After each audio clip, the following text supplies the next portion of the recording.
Okay. Hi, I'm Dave Siddon, Executive Director at Wildlife Images. And today on this particular episode of Into the Wild, I'm working with a black pine snake. And it's an animal we rarely, well, probably never see in the wild here in Oregon.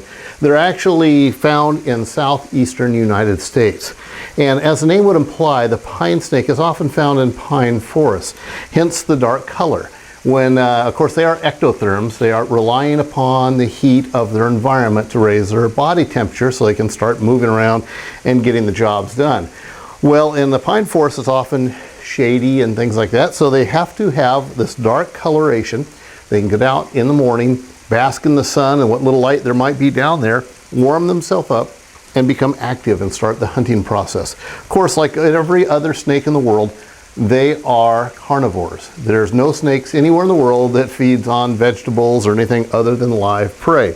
So their hunting exercise will involve going down in holes looking for gophers, maybe small ground squirrels, rats, mice, things like that.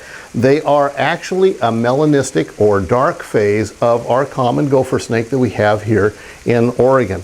However, they've never made the crossing over the Rocky Mountains and been able to join our population here in Oregon.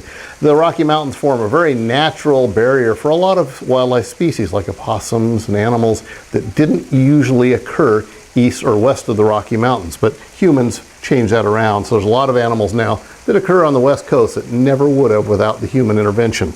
The black pine snake, of course, we don't see them very often, but when they want to defend themselves, if you were to find one out in the wild, walk up on it, their whole attitude changes because they think you're a predator. They want to protect themselves. So they flatten out their neck and they make a very pronounced hissing sound.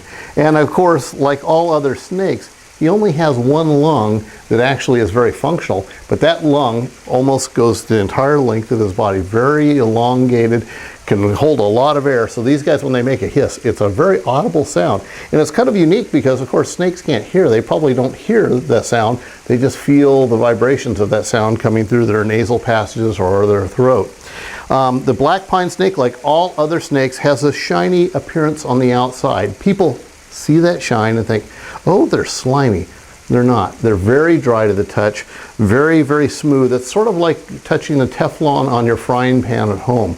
If they were slimy, they live on the ground, they would look like a big dirt clod all the time. Everything would stick to their body. So, of course, being sort of coated with Teflon with these scales, it allows them to move through the ground and not have anything sticking to them. So they're not slimy at all.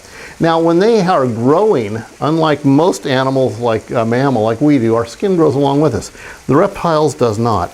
The reptile's skin is very rigid, and when they grow, they secrete a oil between two different layers of the skin, and the skin just simply peels off, sort of like a stocking would off of your leg. So in order to grow, they have to drop their skin off. So you'll often find skins like this laying along your trails, and it's just the remnants of a snake that is in the process of actively growing back out in the wild.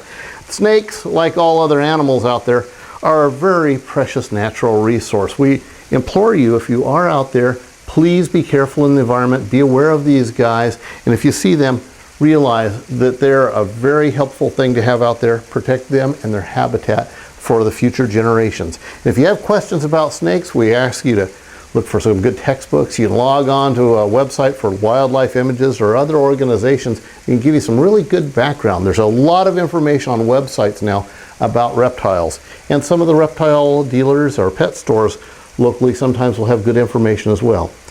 Well, that wraps up this episode of Into the Wild. If you'd like more information about reptiles or North American wildlife, you can log on to the Wildlife Images website at wildlifeimages.org. And we'll look forward to seeing you again on another episode of Into the Wild.